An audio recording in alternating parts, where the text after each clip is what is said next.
Alors, je voudrais remercier aussi tous ceux qui sont connectés, qui nous suivent régulièrement, que ce soit en direct ou en replay en fonction des fuseaux horaires, et pour tous les encouragements que nous recevons aussi de leur part et leurs bénédictions. Vous savez, dans beaucoup de domaines, ils sont très positifs. Ce qui est dommage, c'est que des fois, on est des mauvais parleurs ici. Les mauvaises langues, hein? Il n'y en a pas, hein? Non. Et ce sont des choses qu'il faudrait rectifier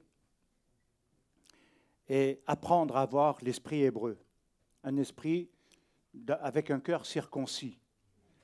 Parce que si vous vivez, si vous parlez, si vous vous comportez comme n'importe qui en extérieur, peu importe sa religion, on va dire son mode de vie, vous marquez aucune différence. Tout le reste sera que du blabla. Et je crois qu'il est temps de reprendre un peu quelque chose où on n'est plus dans le blabla, mais dans l'action, dans le concret et l'authenticité. Alors c'est vrai que c'est un prix à payer, c'est des mauvaises habitudes, mais je crois qu'il faut changer. Il faut changer. C'est bien de vouloir certaines choses, mais il faut comprendre ce que ça veut dire, quelque part, appartenir dans la soumission à ce Dieu d'Israël, en Yeshua Mashiach. Et donc, je crois que, en même temps, c'est ce qui va bénir les temps futurs qui deviendront des temps nouveaux, mais aussi dans vos vies. Sachez que beaucoup, comme disait tout à l'heure Steven, c'est vrai qu'on est dans un monde de blessés, avec beaucoup de blessures dans la vie des êtres, dues à tout un tas de choses, et très souvent, les gens ont l'impression de ne pas guérir, ont l'impression de ne pas pouvoir s'en sortir. Commencez à appliquer. Commencez à appliquer. Et le fait d'appliquer va reconstituer. C'est ce que nous allons voir tout à l'heure. Dans la compréhension, qu'est-ce que ça signifie, le fait que Dieu ait un projet? Alors on peut parler de volonté de Dieu, on peut parler de toutes sortes de choses, mais ça ne veut pas dire que j'ai compris son projet. Et je crois que c'est quelque chose qui est très important aussi, c'est d'apporter la bénédiction dans la Kéila, afin qu'elle soit en bonne santé. En bonne santé, oui. Oui. Vous avez bien entendu. Dites Amen. Vous voyez comme c'est dur, hein?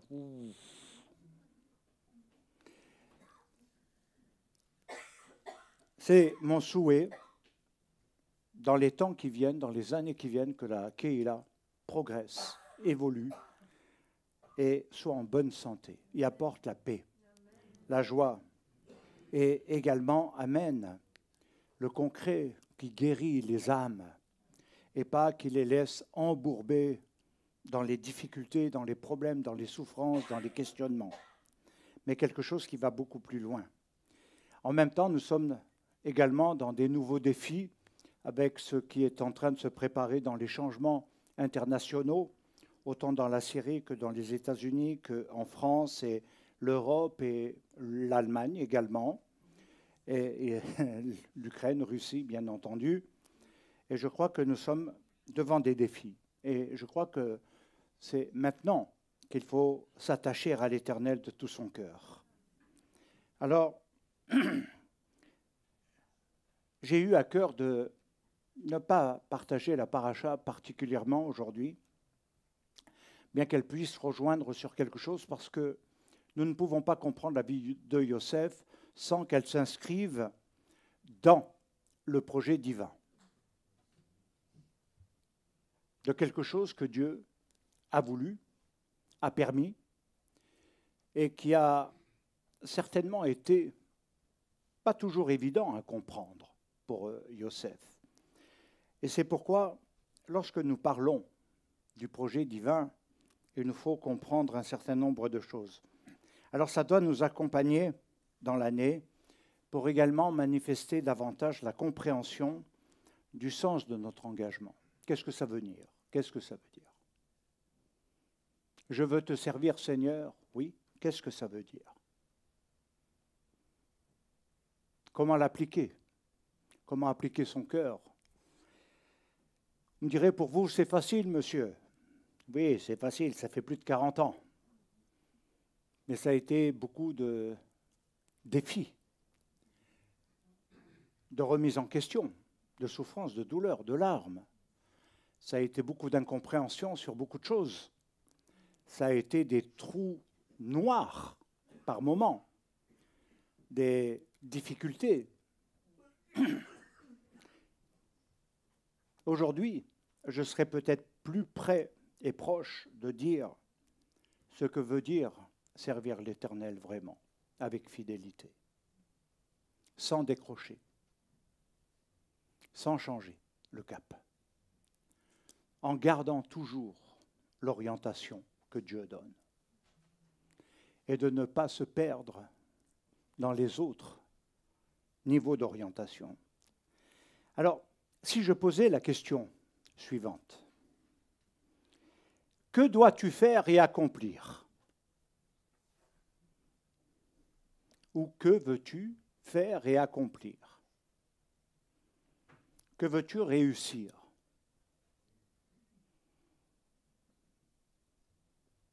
On peut comprendre sa réussite par tout ce qui a été raté, ce qui nous a remis en question parfois. Mais je suis convaincu que beaucoup ne pourraient pas répondre concrètement. Parce que on suit un cours, le fil des jours, dans les habitudes, métro, boulot, dodo, dodo, boulot, métro. Et donc, on est pris dans un rythme, c'est vrai, difficile aujourd'hui, qui n'est pas du tout simple pour la plupart d'entre nous, parce que beaucoup de stress est généré, et les problèmes de santé ne s'améliorent pas aujourd'hui. Alors il est difficile, c'est vrai, de concilier le matériel et le spirituel. Il y a une grande confusion dans la plupart de l'esprit des gens. Le matériel joue un rôle très important dans la vie puisque nous y sommes, nous y vivons et nous nous y développons, inévitablement. Par contre, dans le domaine spirituel, on est beaucoup plus vague. On est beaucoup plus dans quelque chose où c'est un petit peu en dehors du matériel, où on est dans quelque chose qui nous détache de la matérialité, de la vie présente, et où on essaye de prendre son LSD spirituel pour planer, et d'essayer de s'accrocher dans quelque chose. Mais ce n'est pas ça. C'est pas ça. Et c'est pourquoi ça constitue un vrai défi aujourd'hui. Et je crois qu'il y a trop de gens qui, à un moment donné, n'ont pas suffisamment de réflexe à ce niveau-là.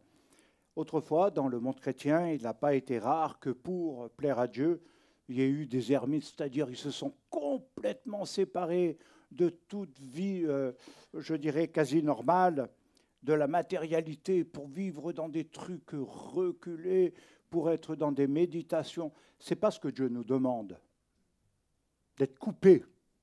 Non. Il nous demande, nous ne sommes pas de ce monde, mais nous sommes dans ce monde. Et en même temps, je crois que c'est très important de bien le réaliser. Je dirais que le monde actuel est dans un état de brisement, de désorientation, avec, comme je l'ai dit, toutes les guerres et les catastrophes. Il y a tellement de choses qui se passent en peu de temps. Et on nous annonce de nouveau des choses qui vont certainement s'amplifier dans certaines catastrophes, en tout cas. Les défis politiques qui sont là, avec tout ce que cela comporte dans les changements. Et moi, je pose la question quand même, qui veux-tu être dans ce monde? Qui veux-tu être? je vous propose de relever un nouveau défi, qui n'est pas toujours aisé. On pense qu'on n'a pas de prix à payer de sa personne dans l'Avodat Hashem. On pense que Dieu va tout nous donner gratuitement, c'est vrai, mais en même temps, le servir, ça va vouloir dire renoncer à des choses concrètes, appliquer notre cœur à du concret également. Et je crois qu'il nous faut nous poser cette question, est-ce que je suis prêt à le faire, à le suivre? Je veux bien écouter les messages. Je veux bien les trouver beaux, voire les critiquer. Critiquer l'action du Rav. Oh oui, ça, je n'ai pas besoin de vous donner d'enseignement. De pouvoir relever un certain nombre de choses négatives sans relever votre propre négativité, bien entendu, parce que derrière, vous êtes parfait. Alors, ce n'est pas une accusation, hein, je ne vous attaque pas, mais je relève quelque chose qui va devoir avoir un sens. Et si je dis cela, c'est parce que Dieu a lancé un défi au cosmos. Dieu a créé, c'est vrai, mais il a créé quoi? L'univers. Et en créant l'univers, il a appelé à l'existence ce qui était non existant. Et je crois que c'est le plus grand défi. Parce que, à partir de ce moment-là, ce n'était pas simplement de faire une chose, mais dans quel but la chose était faite? Quelle était la pensée divine derrière pour gérer cette action? Alors on peut dire, bien sûr, c'est Dieu, c'est tout, il n'y a pas de souci. Mais derrière, il faut que ça trouve sa place, et dans l'univers, dans le cosmos, mais aussi dans toutes les étapes de la création. Et ce que nous voyons, c'est que tout avait un but et que rien n'a été créé pour être là de manière inutile. Inutile. Tout a un rôle important à jouer. Alors, j'aimerais attirer votre attention sur le fait qu'à partir de rien, tout a existé.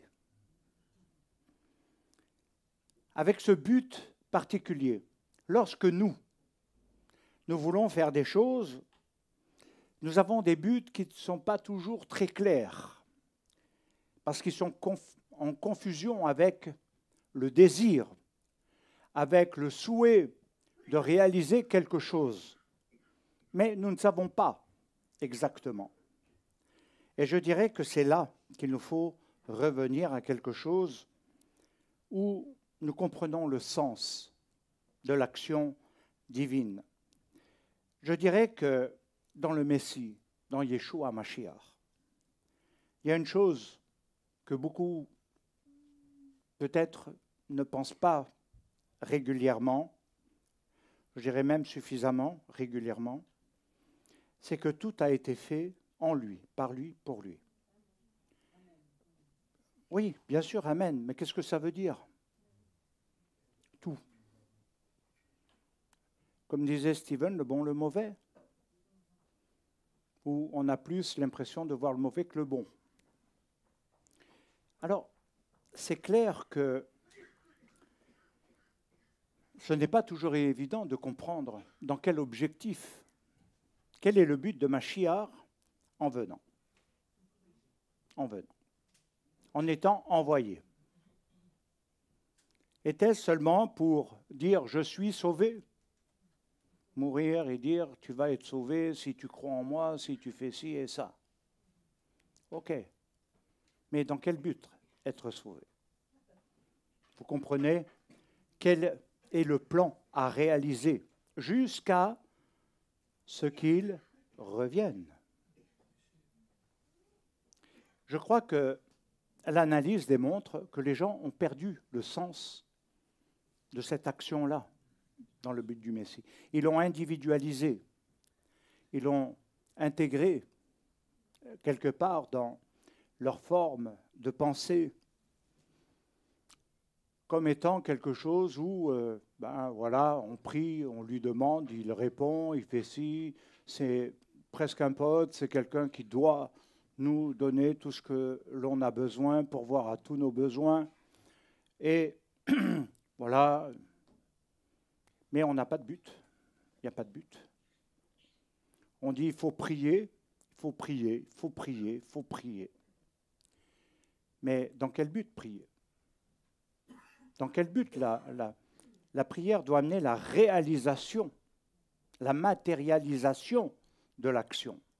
Et je crois que c'est ça qui manque un petit peu. Les buts profonds dans la prière que nous définirons quand on va bientôt reprendre le mardi, un certain nombre de choses. Mais je crois que c'est très important. Parce que derrière, ça définit également le but de l'existence, où Mashiach nous amène à comprendre qu'il ne suffit pas de croire seulement. Ce n'est pas « il te suffit de croire ». Et finalement, de penser que tu vas être sauvé uniquement que par ça. Peut-être. Mais Yeshua a été très clair. Ce ne sont pas ceux qui disent, ce ne sont pas ceux qui font certaines choses, ce ne sont pas ceux qui accomplissent leurs désirs perso ou leur action personnelle, mais ce sont ceux qui font la volonté de son Père. Alors la question qui se pose, c'est quelle est la volonté du Père? C'est la question qu'il faut se poser, puisque Yeshua la pose. Elle est quand même à venir à nous, dans notre intérieur, à se dire, mais finalement, c'est vrai, quelle est la volonté du Père? C'est pourquoi nous allons maintenant entrer dans les mystères divins. J'espère ne pas vous avoir trop secoué tout à l'heure au début. Un petit peu. Un peu, hein. Ouais. Ben, moi aussi, des fois, vous me secouez.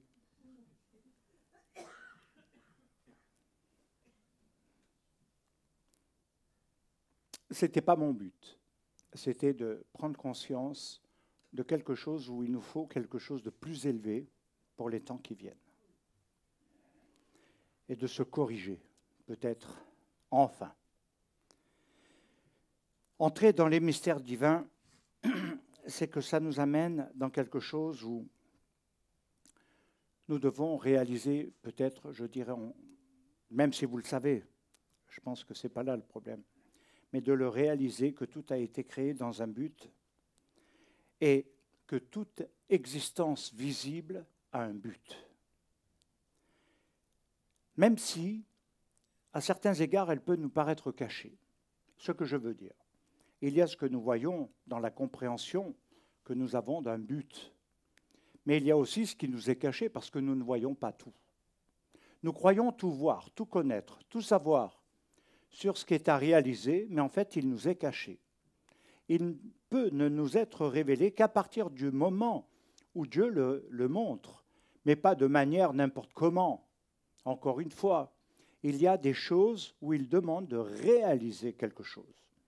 Or, c'est vrai que l'on peut être comme Yosef, dans quelque chose où on sait qu'un jour, on sait qu'il y aura, mais le cheminement n'est pas toujours éclairé, n'est pas toujours compréhensible. Et je crois que c'est un des buts pour moi aujourd'hui de vous amener à la compréhension des buts de l'existence qui ont véritablement comme objectif de transformer profondément nos vies. Vous savez, les vies superficielles, j'en ai côtoyé. Je crois que toi aussi, on en a tous côtoyé. Des gens qui nous aiment superficiellement, on en côtoie. Et des gens de toutes sortes, même très sympas, mais l'impact dans nos vies, dans les cheminements, dans les relations, dans ce que nous devons faire, n'est pas toujours clair. Et je crois que nous avons besoin, et c'est plus qu'un besoin, que Dieu touche vraiment nos vies, la profondeur de nos vies, qui transforme réellement l'intérieur. En même temps, il faut ôter de soi le sentiment d'inutilité. Il y a toujours mieux que moi. Oh, ça, c'est quelqu'un qui peut le faire mieux que moi. Non, ce n'est pas vrai. Tout a été dans un but. Il faut le comprendre. Il faut l'admettre. Et ne pas se mettre en écart. Il faut éradiquer toute perte du sens de la vie, ce que je veux dire un état de non-vie. Le problème de beaucoup, c'est que, écrasés par les fardeaux, peut-être des blessures anciennes, nouvelles, peut-être des problèmes de vie, professionnels, familiaux, couples, relations avec les familles, peut-être que tout cela devient tellement pesant et lourd, tellement encombrant dans les pensées, que finalement les gens ne voient plus rien d'autre. Vous comprenez? Vous ne voyez plus rien d'autre. Et quand vous demandez à Dieu de vous en sortir, vous ne voyez plus les buts divins. Il y a quelque chose qui va vous manquer parce que vous êtes... Et ce n'est pas un reproche, c'est normal. On est pris là-dedans, mais ça nous empêche d'aller plus loin. Et je crois qu'il nous faut sortir des états de non-vie. Alors, pour cela, il faut recevoir la vraie vie. Il est nécessaire de faire une expérience nouvelle qui nous sort. Oui, pensez à Yosef, des problèmes, des difficultés, des trahisons, des rejets, et des mépris, et des oublis, et tout ce que vous voulez, il a vécu. Mais il a continué. Et il aurait pu déprimer. Il aurait pu déprimer. Il aurait pu dire à quoi ça sert, et Dieu m'a... voilà, je suis en prison. Et qu'est-ce que je fais en prison? Et vous savez, ce n'était pas la prison de la santé avec télévision à la carte, hein, avec petit déjeuner servi tous les jours correctement. Non, non, non, non. C'était des lieux très difficiles. Il a passé cela jusqu'à ce que le but que Dieu avait dans sa vie se révèle. Il aura fallu beaucoup d'années. Beaucoup, je pense, ont un problème avec le temps. Beaucoup pensent que Dieu doit révéler, pour les mois qui viennent, comprendre tout très rapidement, et ils oublient que c'est dans le temps. Je dirais même pour moi, aujourd'hui je comprends peut-être mieux, même si c'est plus difficile sur certains points, je comprends peut-être mieux ce que Dieu m'avait donné comme appel. À une époque, je l'ai compris d'une manière, à une autre encore d'une autre, à une autre encore d'une autre, et aujourd'hui, je peux dire, je vois. Et je pense que c'est très important. Un troisième point, pour pouvoir comprendre certaines choses concernant les mystères divins, c'est une position que l'on voit dans beaucoup d'êtres, c'est de vouloir se placer toujours en victime. Et finalement, ils ne réalisent pas qu'eux aussi peuvent être bourreaux. On est souvent victime sans réaliser qu'on est bourreau. Et je dirais que là, il faut faire attention. Parce que, d'accord, il peut y avoir des injustices, il peut y avoir des choses qui ne valorisent pas l'être, des choses qui ne sont peut-être pas cohérentes dans la relation, ça je veux bien. Yeshua l'a aussi vécu, tout le monde n'a pas reçu son message, son amour, n'a pas reçu ce qu'il était, dans ce qu'il disait, dans ce qu'il voulait faire en Israël à ce moment-là. Et beaucoup n'ont pas compris, beaucoup n'ont pas reçu, et même voulaient le tuer. Mais il n'a pas dit « Oh Père ».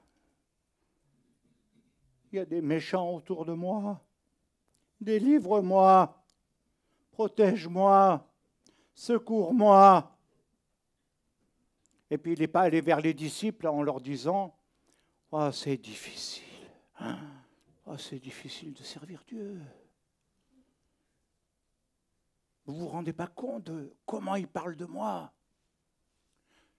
La manière dont il m'analyse. Je veux leur apporter la paix, ils veulent me tuer parce que je dis simplement que je suis envoyé.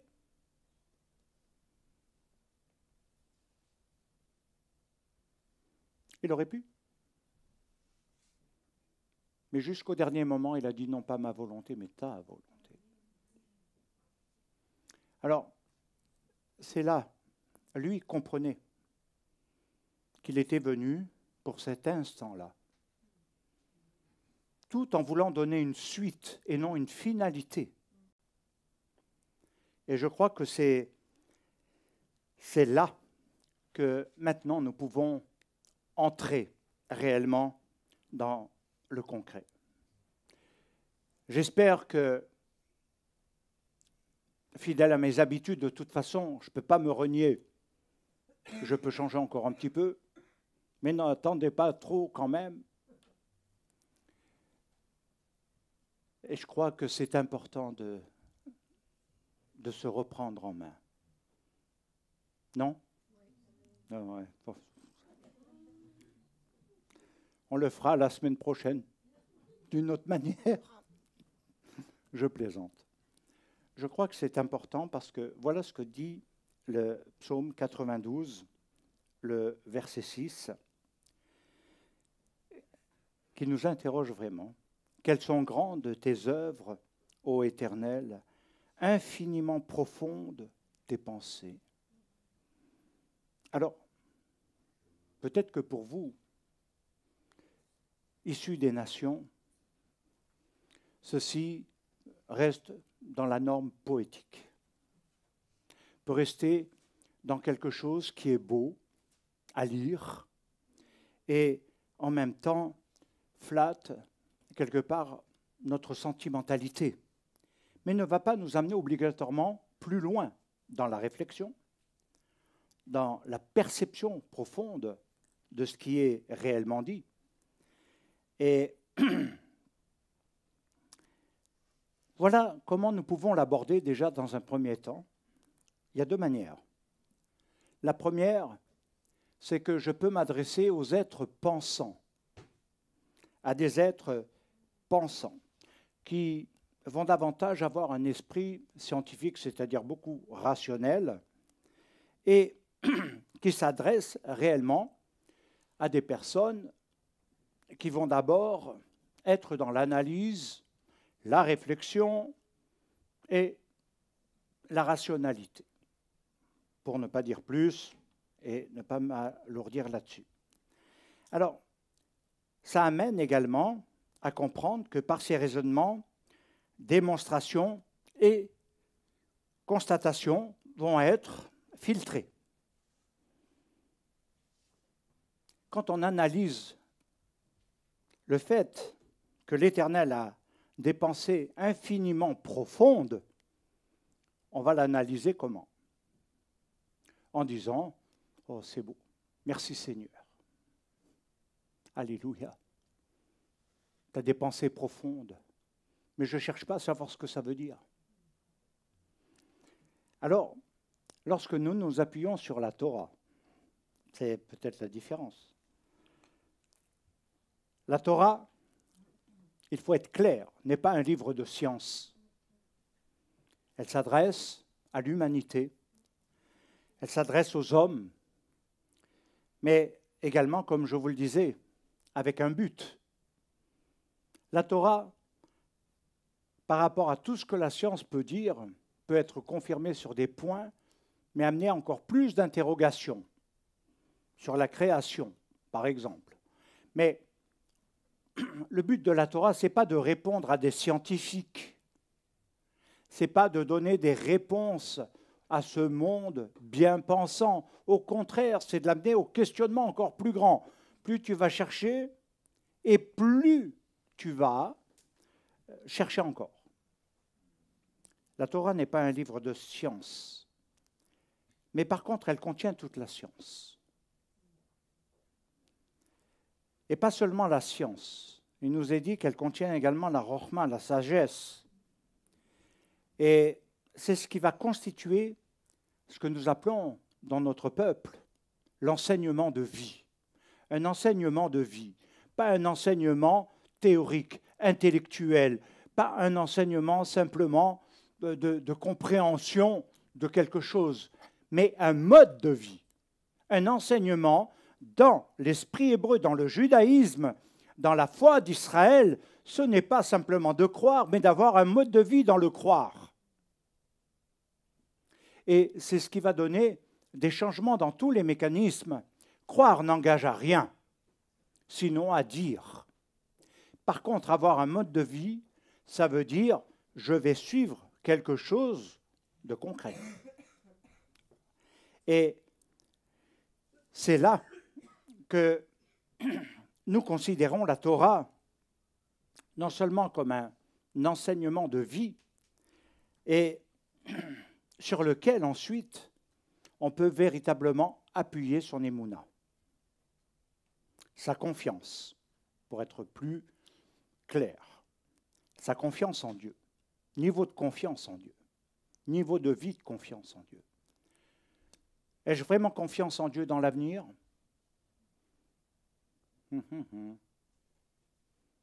Comment je prépare mon avenir ? Et là, je verrai la confiance que j'ai.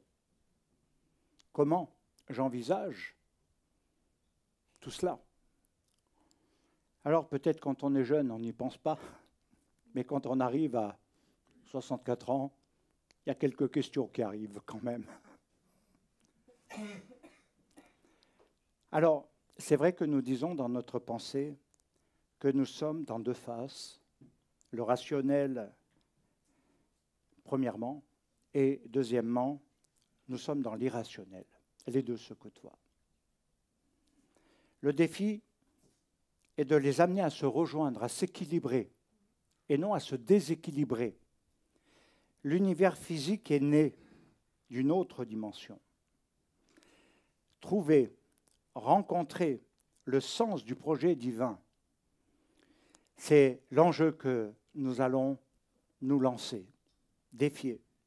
Nous avons dans la pensée d'Israël la homériut, c'est-à-dire la fusion parfaite de la matière physique, mais aussi de ce qui est lié à la rouhaniout, celui de l'avènement de Mashiach. Et vous devez comprendre que tout n'a pas été créé que simplement pour le bien-être de l'homme dans une thalassothérapie du Gan Eden.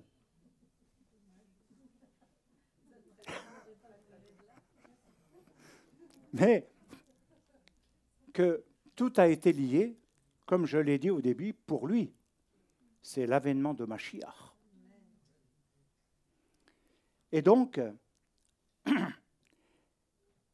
il nous faut dire, dans la réflexion juive, que la création est une pensée créatrice nécessitant et marquant 3 temps. Il y a 3 temps. Le premier, c'est le tzimtzum, c'est-à-dire la rétractation divine. Je n'ai pas le temps de tout développer là-dedans. C'est très complexe. Dieu, après avoir créé, a confié à l'Adam l'humanité, en lui disant, tu vas gouverner, je crois que tu l'as dit un petit peu, Steven, tout à l'heure, tu vas gouverner, tu vas donner des noms, tu vas développer, tu vas travailler, cultiver, etc., pour aller dans ce projet et le découvrir. C'est pourquoi il y avait l'arbre de vie, de la connaissance du bien et du mal. Et là-dedans, Dieu s'est retiré. Alors quand tout le monde dit, oui, mais pourquoi Dieu a permis cela ? Dieu s'est retiré, il est hors du temps de l'humanité. Ça ne veut pas dire qu'il n'a pas des temps dans l'humanité, mais il est dans le retrait. C'est ça le tzimtzum. Il est dans ce retrait et l'homme est devenu responsable de ce qui se fait, de ce qui arrive, de ce qui se produit, du choix des hommes, qu'ils soient politiques, qu'il soit dans la vie quotidienne, concernant des choses banales peut-être, ou des choses plus importantes, de toute façon, tout nous est confié. Et nous voyons bien que c'est quelque chose d'important. Il y a la svirat et le tikkun. Alors, cette rétractation de Dieu, qu'on appelle le tzimtzum, dans l'univers, va laisser cet espace libre à sa création. Alors, c'est un espace qu'il nous faut comprendre comme étant l'espace spirituel qui se produit, là où se produira la shvirat, c'est-à-dire la shvirat akelim, la brisure des vases. Et pour être plus certain, Dieu va confier. Donc Dieu va donner et nous devenons à partir de là des réceptacles. Soit nous réceptionnons, soit nous ne réceptionnons pas. Alors qu'est-ce que ça signifie en réalité? Ça produit la séparation entre le fini et l'infini, avec en cause, parallèlement derrière, la faute de l'homme qui a amené les modifications.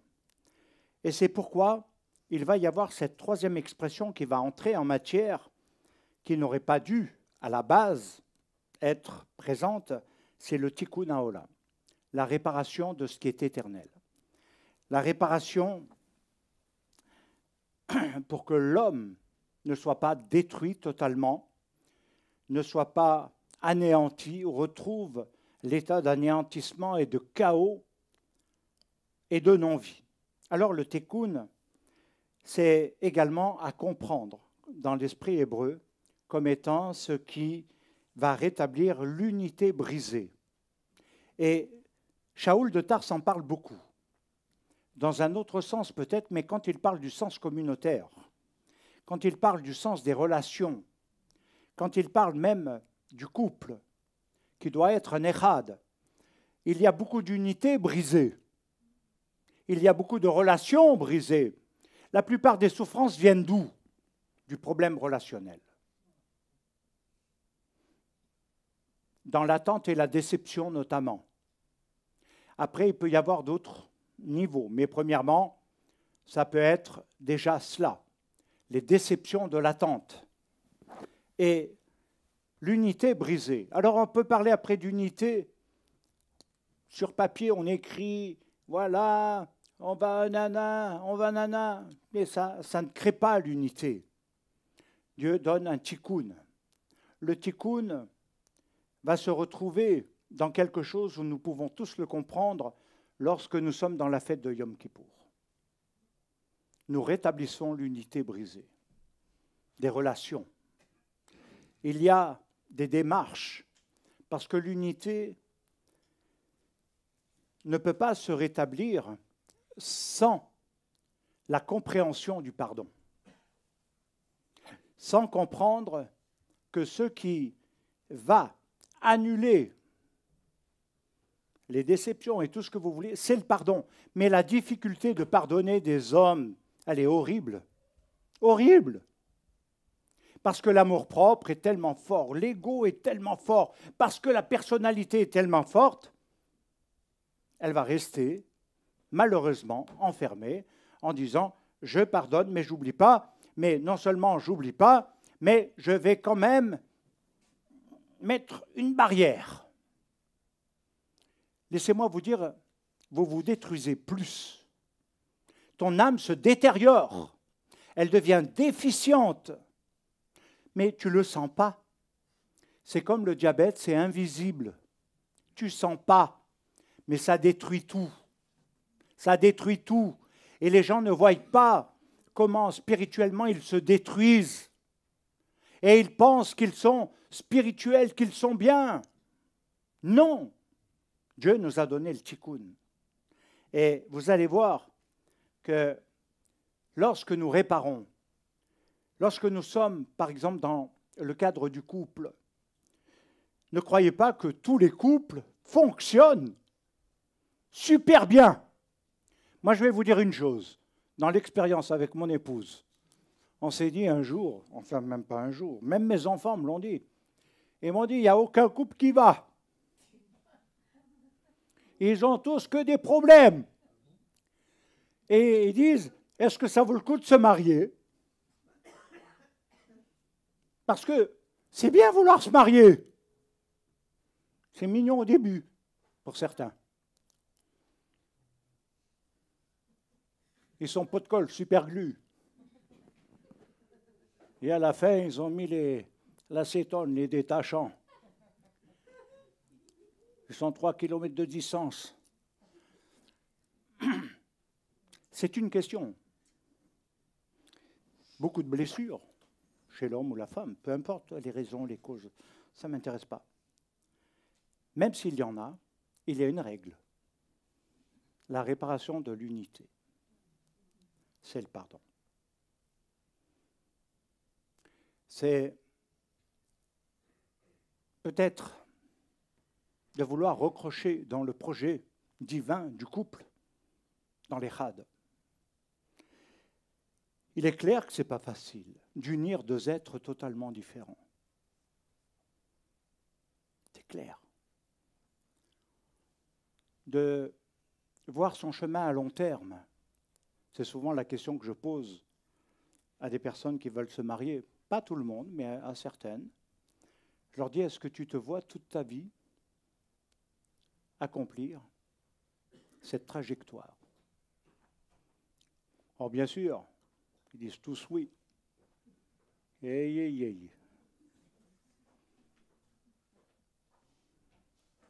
Quelques semaines après, enfin quelques mois, quelques années après, allô Rabbi, papa, on veut divorcer. Alors, comprenez bien, là je prends l'exemple du couple, mais dans les amitiés c'est pareil, dans les relations dites fraternelles, dans les relations familiales, c'est inévitable que l'on côtoie des gens qui blessent. C'est inévitable. Simplement, c'est comment je gère cette blessure. Sans Dieu, je peux prendre le couteau et me venger. Taper, être violent, agressif. Je n'ai pas la connaissance du pardon profond tel que Dieu l'enseigne. Et cela va vouloir dire que les gens vont peut-être laisser parler comme Caïn, leur colère, leur jalousie, leur haine. Et puis, il y a ceux qui vont comprendre l'autre niveau, de ne pas vouloir rester dans l'unité brisée. Alors, ils vont reconstruire. Yom Kippour est un point de départ. Ce n'est pas simplement dans le mariage, par exemple, qu'une question d'amour et de dire « je t'aime, tu m'aimes, nous nous aimons, nous nous aimerons, nous aurons des enfants, et tout va bien ». On n'est pas dans Walt Disney. Hein. Dans la vraie vie, on n'est pas dans Walt Disney. Il y a des... Et c'est clair que soit on se rapproche, soit on s'éloigne avec le temps. Et c'est pourquoi il y a des défis qui sont lancés, des vrais défis. Alors, le tikkun, il nous faut comprendre que c'est ce qui va permettre de rétablir l'unité brisée. Parce que l'unité brisée, elle a commencé par la faute de l'homme. Et l'Éternel aurait pu laisser les choses ainsi. Mais il a amené, comme vous connaissez tous, Bereshit 3.15, la promesse d'une restauration. La promesse d'un tikkun, de quelque chose, oui, il y a eu cassure, mais je vous donne le moyen, je vous donne ce qui sera la rédemption, la réparation, communément appelée le salut, mais qui n'est pas simplement pour dire merci Seigneur, tu es mort pour moi, mais qui doit aller plus loin que ça. Alors, nous savons que l'univers et que les mondes sont issus du néant, c'est-à-dire d'une absence d'existence, et si je vais plus loin, c'est-à-dire pas du tout de vie. Une non-existence, c'est quelque chose qui n'a pas de vie et donc qui n'a pas de force, qui n'a pas d'énergie du tout. Nous pouvons dire également qu'il y a deux niveaux, le néant et l'infini. Et c'est vrai que c'est totalement paradoxal. Il y a d'un côté le néant, de l'autre l'infini. Et nous nous disons, mais qui est le plus fort? Qui va remporter? Qui va dominer? Et dans ce que nous appelons le néant, c'est lié au N, la lettre N, qui révèle que tout émane de Dieu. Nous avons également le En-Sof, qui littéralement veut dire infini, sans fin. Alors on peut poser la question, quand commence le sans fin? Il y a le néant, et puis en même temps quelque chose qui nous dit, on est dans l'infini, on est dans le sans fin, on est dans ce qui n'a ni commencement ni fin, dans quelque chose qui nous amène à comprendre une autre dimension de l'existence liée à l'univers dans lequel nous sommes impliqués, sans en être profondément conscients. Alors, en termes simples, quand apparaît le Sof N, c'est-à-dire la fin du néant. Voilà comment il faut comprendre en hébreu. Quand Dieu intervient, crée, il met quelque chose d'extraordinaire, il met la fin du néant. Le néant n'est plus. Et c'est là que va, je dirais, tout se développer. En même temps, si on veut davantage le développer, on va dire, en termes simples, c'est la fin de la dissimulation. Et on a une expression juive qui suit cela, c'est Or Ratzon Elion, la lumière de sa pensée suprême. Et nous allons avoir quelque chose qui est extraordinaire parce que nous voulons éclairer maintenant la pensée, l'Ein Sof, parce que c'est ce qui est existant de la nuit des temps à la fin des temps. Et derrière, ça veut dire du début à la fin de l'espace. Alors, qu'est-ce qui est dit en réalité? Avant que n'existe que tout soit créé, la lumière invisible remplissait toute la réalité. Et je dirais que c'est ça, le plus grand des mystères. C'était une lumière que personne ne voyait, que personne ne pouvait percevoir, que personne ne pouvait palper, toucher. Et en réalité, elle est là. C'était la puissance de l'énergie divine. Parce que la lumière, telle qu'elle est décrite dans la dimension divine, non pas comme le soleil ou autre, qui déjà, ce sont des mégatonnes et des mégatonnes et des mégatonnes. Mais là, impossible de mesurer la force, la puissance de cette énergie, de la lumière divine. Incroyable.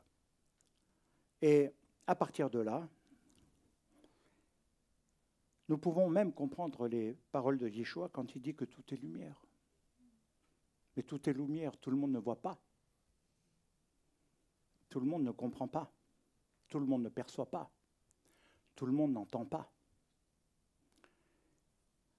Et je crois que c'est ce qui révèle non seulement une autre réalité, c'est la deuxième partie qui va être concernée par cela, c'est la dimension du temps que l'on appelle en hébreu le Zéman.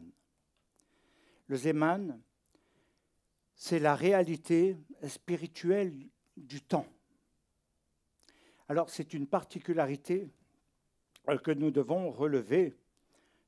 C'est un événement étonnant parce qu'il est lié au 7e jour. Et c'est extraordinaire, ça, cette notion. Au 7e jour de la création. parce qu'elle va amener une notion nouvelle par rapport à tout ce qui a été créé. Il n'y a dans toute la création aucunement le mot kadosh, saint ou sainteté. Tout est bon, hein? Tout est très bon, tout est parfait, mais voilà. Le 7e jour, lui, il va introduire dans l'univers la notion de sainteté. Sainteté du jour, mais qui en réalité a pris le nom, non pas de jour, mais de Shabbat. Le 7e jour, ce n'est pas un jour, c'est Shabbat, qui évoque la sainteté du temps et la sanctification des temps. La sainteté de la création, que l'on appelle la Kedusha, constitue cette sanctification des temps. Et le temps deviendra, dans bien des domaines, une réalité spirituelle. Ceci nous amène à comprendre et à réaliser parallèlement que tout cela constitue les projets de l'existence. À partir d'une non-existence, il y a une existence. Cette existence, elle va avoir les 3 buts dont je vous ai parlé, mais également la compréhension de la création et également de ce 7e jour, qui n'est pas un jour, mais le Shabbat, le pilier du temps. C'est pourquoi, pour un juif, par rapport à un non-juif, le Shabbat ne se discute pas, ni dans le fond, ni dans la forme. Il s'applique. Et c'est clair que là, à nouveau, il y a un effort à faire. Nous tous, certainement, on doit aller plus loin dans la compréhension de la sainteté et de la sanctification de ce jour. Et pas simplement faire Baruch Ata Adonai Eloheinu Melech Haolam Asher Kideshanu B'mitzvotav. Pas seulement une répétition, mais d'entrer. Et je dirais que c'est ce qui va amener l'application. Si on pose la question aujourd'hui à vous tous, quelle est votre pratique d'Israël? Pas seulement du Shabbat, mais de ce que le Shabbat ordonne dans le temps de la semaine qui vient. Parce qu'il constitue le futur, c'est le pilier du temps. Il n'y a pas de jour. Il n'y a pas de jour, il n'y a pas de nuit, il n'y a pas de matin, il n'y a pas de soir. Ce jour est rempli de lumière. Ce jour est Gdusha, séparé des jours. Il est sanctification. Et c'est là que nous devons comprendre. Alors, oui, je comprends que dans le monde des non-juifs, dans l'éducation et dans la manière de fonctionner charismatique, ok, vous pouvez tout discuter, mais à un moment donné, quand vous venez dans un mouvement messianique, vous appliquez. Autrement, pas de membres. Parce qu'à un moment donné, on doit être cohérent. Et ce n'est pas quelque chose, oh, je viens pour l'enseignement, comme je l'ai dit au début. Je viens parce qu'il y a des gens que j'aime bien. Je viens parce qu'il y a une profondeur. Je viens pour critiquer le rave. Je viens. Bon, ben viens. Mais tu peux aussi sortir. Alors, bien sûr que je suis direct. C'est vrai. C'est vrai que je ne prends pas de gants. C'est vrai. Certainement que ma femme me dira, tu as été un peu fort. Oh. Je sais d'avance. Donc je me prépare psychologiquement pour ne pas être dans la brisure de l'unité. Mais ce que je veux dire, c'est qu'aujourd'hui, nous devons comprendre cette avancée-là. Le Shabbat, ce n'est pas seulement le 4e commandement. C'est le pilier du temps. C'est le pilier du temps. Parce qu'il constitue les projets de l'existence. C'est à partir de là, le règne de Dieu dans le Mashiach, que tout prend son sens.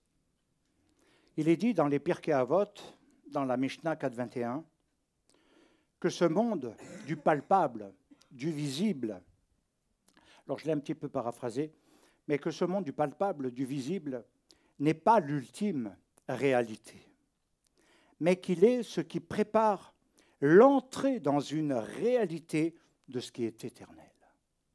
Pourquoi? Et ça a été une des grandes questions quand j'ai fait cette expérience avec le Messie. Et vous savez, c'était difficile, parce que ce n'était pas totalement intégré là-dedans. J'avais compris l'expérience, mais je n'avais pas compris le message. J'avais compris qu'il y avait quelque chose, mais je n'ai rien compris au fonctionnement.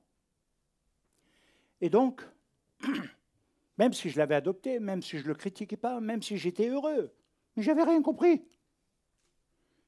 Pendant longtemps.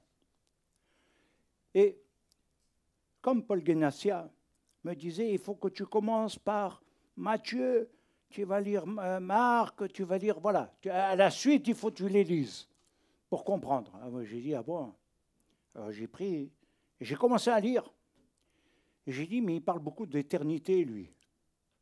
Il parle beaucoup de ce qui est éternel, que ce qui est important, c'est la vie éternelle, que finalement, ce temps, cette temporalité, cette matérialité disparaîtra et que restera seulement ce qui a été depuis la nuit des temps.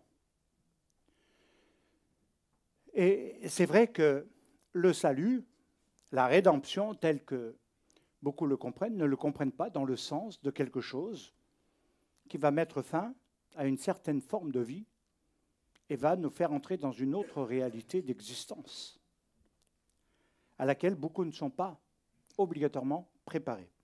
Il nous est dit que, quelque part, il faut se préparer à cette entrée, à ce changement. Il ne faut pas croire que c'est seulement la mort qui va nous donner toutes les réponses, mais comprendre le sens de la résurrection, comprendre tout ce qui a été véhiculé dans les paroles du Messie et de Shaoul de Tars vont donner en réalité des compréhensions. Mais voilà ce qu'il est dit en plus. C'est que nous avons deux mondes opposés. Et pourtant, il s'agit du même monde, mais dans deux niveaux de réalité différentes. Matériel, dans un certain sens, et spirituel de l'autre. Et c'est vrai que c'est le même monde. Il n'y a pas des mondes séparés, il y a des mondes avec des hiérarchies, avec des niveaux. Ce ne sont pas des mondes avec des activités complètement distantes de Dieu et de la réalité humaine. Quand j'ai fait sur Genève, il y a eu énormément de personnes qui ont suivi, plus de 1500 je crois, hein, Rachid. Et quand j'ai parlé des 7 mondes habités, les gens pensent qu'il n'y a qu'un monde, ma réalité et sa réalité. On a parlé des 7 mondes. Et on doit comprendre que dedans, on est dans des réalités réelles, qui ne sont pas de la même dimension que nous, mais qui en même temps sont avec nous. C'est pourquoi c'est le même monde. Même lorsque vous parlez des principautés, des autorités, des princes de ce monde, tout ça, mais où ils sont tous ceux-là?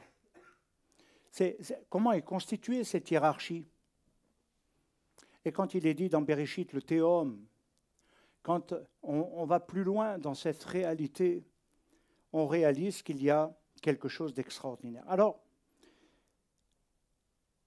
j'aimerais donner l'explication rabbinique qui m'a été transmise et qui m'a montré qu'en fait, consciemment et inconsciemment, on est dans ces deux mondes.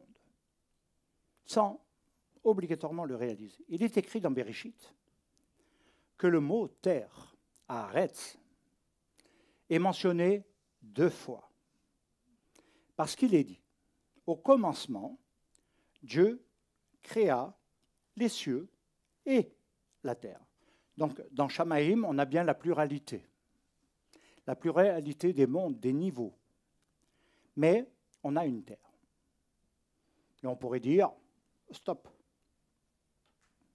Par contre, il nous faut comprendre le sens supérieur de ce niveau.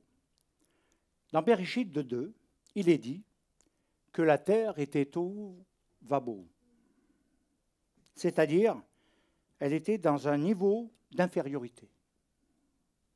Un niveau inférieur, ce qui veut dire que cette terre est un monde et va être un lieu de forme où se forme l'histoire. Mais avec une restriction, sans toute la puissance de la lumière infinie.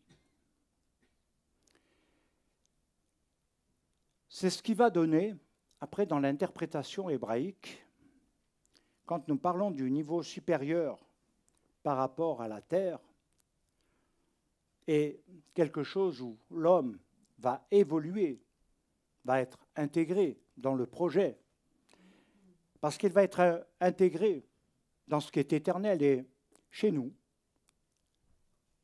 ça veut dire le Olam Haba, le monde futur. Comment concevoir un monde futur? Comment les croyants d'aujourd'hui conçoivent le monde futur, le monde d'en haut? Quand ils en parlent, on ne sait pas très bien des fois. Alors bien sûr, les théologiens ou d'autres personnes qui sont dans ce cadre érudit vont avoir d'autres réponses et une autre façon d'en parler. Là, il y a de la matière à discussion. Mais dans la pensée de beaucoup, ce n'est pas le cas. Ils n'ont pas la visualisation.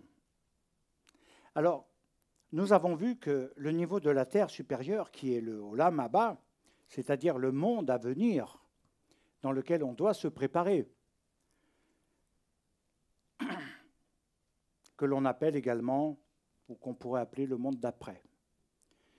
Il est lié à Or Ein Sof.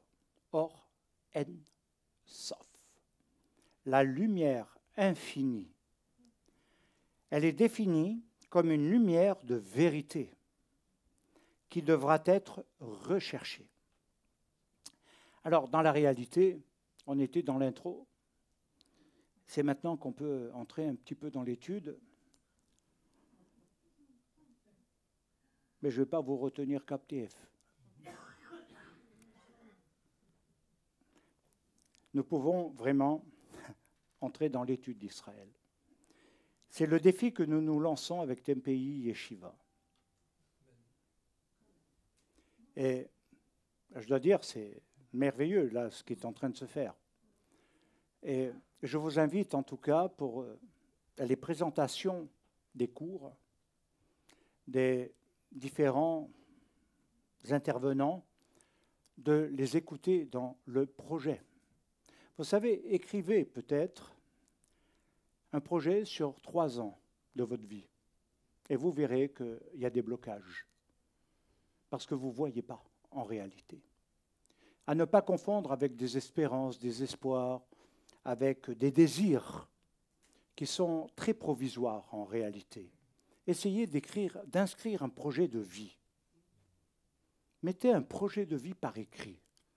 Et vous verrez que si vous intégrez l'Éternel, ça va vous donner une autre dimension, parce que, quelque part, on n'est plus dans une forme théorique, mais pratique et réelle.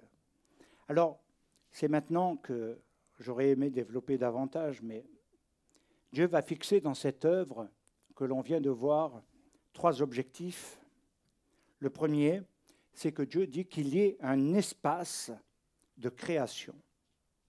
Dans le deuxième, c'est que dans cette création, il y ait l'être, c'est-à-dire la vraie personne. La vraie personne, la personne que Dieu veut, l'image de Dieu. Ce que Dieu veut, ce ne sont pas des hommes qui vont naître pour faire le bien ou le mal selon un choix défini, déterminé également, et on le sait aujourd'hui par les héritages des ADN, l'héritage des pères, des violences qui sont des héritages ou d'autres choses. Puis après, il y a les dérèglements qui sont liés à beaucoup de choses. Mais il nous est dit qu'il y ait l'être. Et l'être, comment Dieu le conçoit, non pas simplement comme un croyant qui lève les mains et qui se bascule, comme quelqu'un qui met la main sur le cœur, comme quelqu'un qui parle tout le temps et qui témoigne tout le temps sans savoir vraiment de quoi il parle, des fois, mais de quelqu'un qui est, qui existe. Car l'homme, non, dans cette perspective de l'éternité, n'entre pas dans Malchut. N'entre pas. Et il y a toute une catégorie de gens. Lisez bien, mes bien-aimés, les catégories de gens qui n'entrent pas. Et ne minimisez pas en disant, c'est la sainteté comme je le disais. Il y a des normes. Il y a des normes. Et si je pouvais me permettre, Dieu dirait, tout n'est pas acceptable pour que tu entres. Tout n'est pas excusable pour que tu entres. J'ai mis la Teshuvah. J'ai mis Elul. J'ai mis Tishri. J'ai mis Nissan. J'ai mis Shavuot. J'ai tout mis pour que tu te construises. Mais tu n'as pas suivi les temps de Dieu. Tu n'as pas suivi les Moadim. Tu n'as pas suivi réellement la route et la marche que Dieu avait. C'est pourquoi je vous invite à essayer d'écrire sur 3 ans, 5 ans votre projet de vie. Ça va tout changer. Alors, dans cette création qu'il y ait l'être, dans le 3e, c'est que cet être n'est pas destiné seulement à regarder le ciel, mais qu'il doit être un kéli, un réceptacle. Dans quel but? Celui de recevoir la lumière. Quand Yeshua dit « vous êtes lumière » et qu'on doit diffuser la lumière, on n'est pas lumineux autour de soi, on n'est pas chez les cathos, là. On n'a pas d'aura. On n'est pas fluorescent. Mais on a la lumière de la vie qui doit se transmettre. Ceci signifie globalement que l'homme a été créé en réalité pour être un réceptacle total.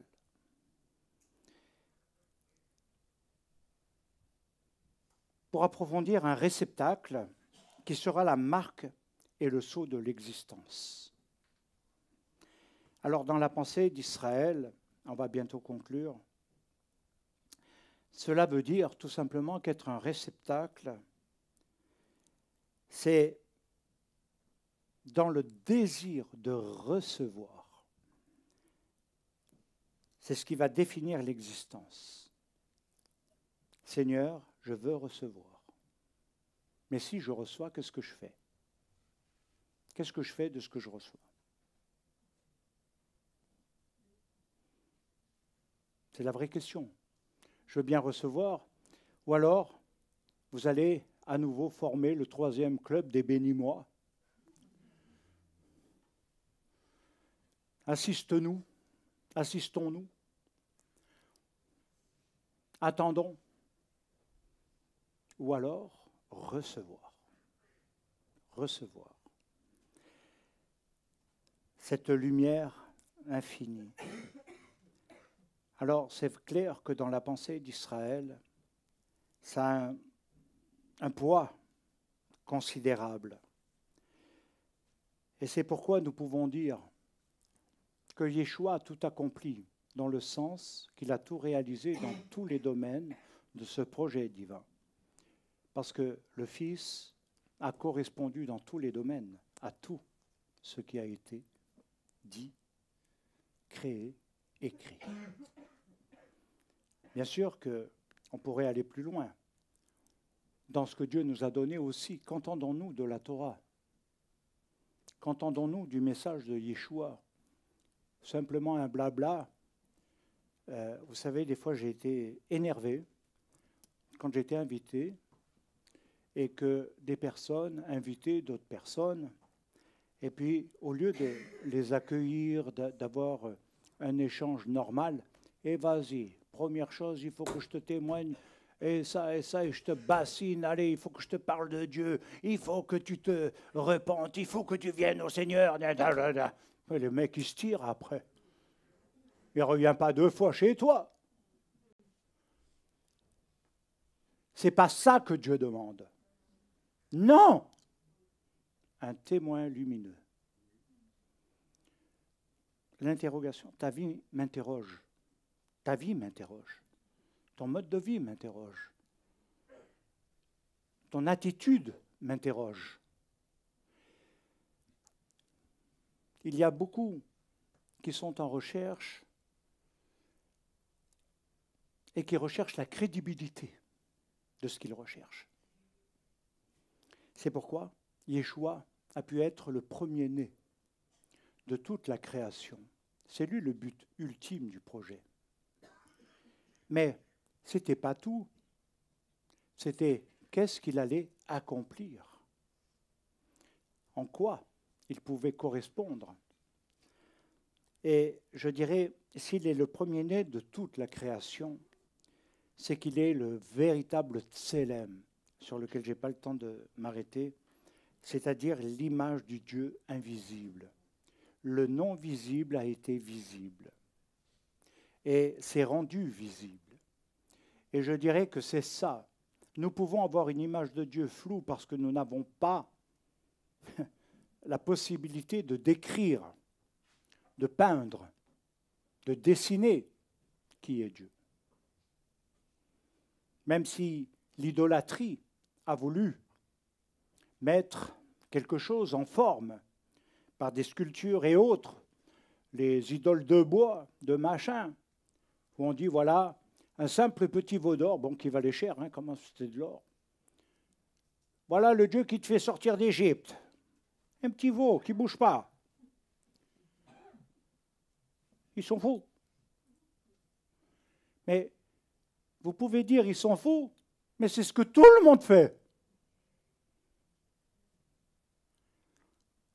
Et je crois que c'est l'un des trucs les plus importants. Non seulement il est le Tselem, l'image du Dieu invisible, mais il est le reflet, l'empreinte de sa personne. Deuxièmement, c'est celui qui a pu acquérir toute autorité. Là où l'Adam a échoué, lui, par le tikkun, va avoir toute autorité. Et c'est ce qui va lui donner la capacité, la force, l'autorité dans tous les mondes existants, supérieurs et inférieurs. Cette force de pouvoir nous affranchir, de nous libérer, mais de nous libérer dans la compréhension de la pensée juive. Ce n'est pas simplement de quelques problèmes de vie, difficultés, où, oui, ça fait partie, mais ce n'est pas le but ultime.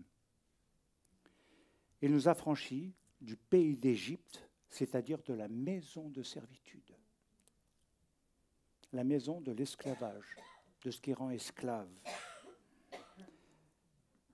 Et qu'est-ce qu'il a fait, nous dit Shaoul? Il nous a transportés. C'est le sens du Olam Haba, dans le royaume de son amour. Que Dieu vous bénisse, que Dieu vous garde, que Dieu vous accompagne. Vous êtes dans l'obligation de me pardonner si vous avez été secoué. Vous savez, après une secousse, ça redevient normal. Nous mettrons prochainement une boîte pour les naissances de la fille de Nelson et Oriana et de David et Ève. Pardon? Le Fils. Oh là là. J'ai interverti, pardonne-moi. De façon à les bénir et à ce qu'on puisse véritablement contribuer à une offrande d'amour.